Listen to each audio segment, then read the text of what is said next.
అందరికీ నమస్కారం. ఈరోజు నేను కరీంనగర్కి రావడం అండ్ పెద్దపల్లికి వచ్చి 6 స్కూల్స్ ఈ ప్రదేశంలో ఈ ప్రాంతంలో ఓపెన్ చేయడం స్మార్ట్ క్లాస్ రూమ్స్గా నాకు చాలా సంతోషంగా ఉందండి. ఇప్పటికీ 51 స్కూల్స్ తీసుకున్నాం మేము కరీంనగర్ డిస్ట్రిక్ట్లో. లాస్ట్ ఇయర్ స్టార్ట్ చేసాం ఈ ప్రోగ్రామ్.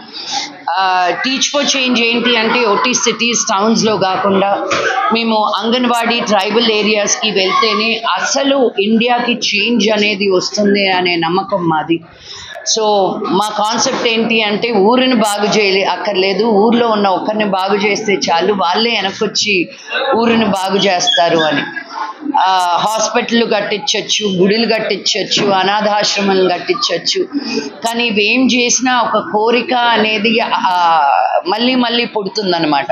ఒట్టి ఒక ఎడ్యుకేషన్ అనే ఒక దానంలోనే వాళ్ళకు ఒక ఎంపవర్మెంట్ని ఇస్తుంది. వాళ్ళు కూడా ఏదో ఒకటి సాధించాలి అనే ఒక ధ్యేయాన్ని ఇచ్చేది ఒక చదువు ఒకటే.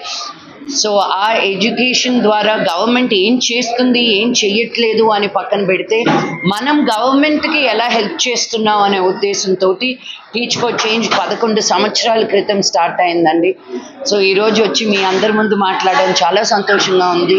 ఇక్కడున్న కలెక్టర్ హర్ష గారికి, మన minister IT minister Sridhar Babu గారికి చాలా కృతజ్ఞతలు తెలుపుకుంటాను. అండ్ మహాలక్ష్మి టెంపుల్కి వెళ్ళానండి. ఆ వెనకాల ఉన్న బ్యూటిఫుల్ లోటస్ పాండ్ అని చూశాను. ఇక్కడికి వచ్చి ఏ కోరిక కోరుకున్నా తీరుతుంది అన్నారు. రేపు తమ్ముడు సినిమా మిరాయ్ రిలీజ్ అవుతా ఉంది. అండ్ 12వ తారీఖు 19వ తారీఖున నా సినిమా దక్ష అని నాన్నగారితో ఫస్ట్ టైం యాక్ట్ చేస్తున్నాను నేను ఊహ తెలిసాక. సో ఈ 2 సినిమాల్ని మీరందరూ ఆదరించాలని మనస్ఫూర్తిగా కోరుకుంటూ జై హింద్.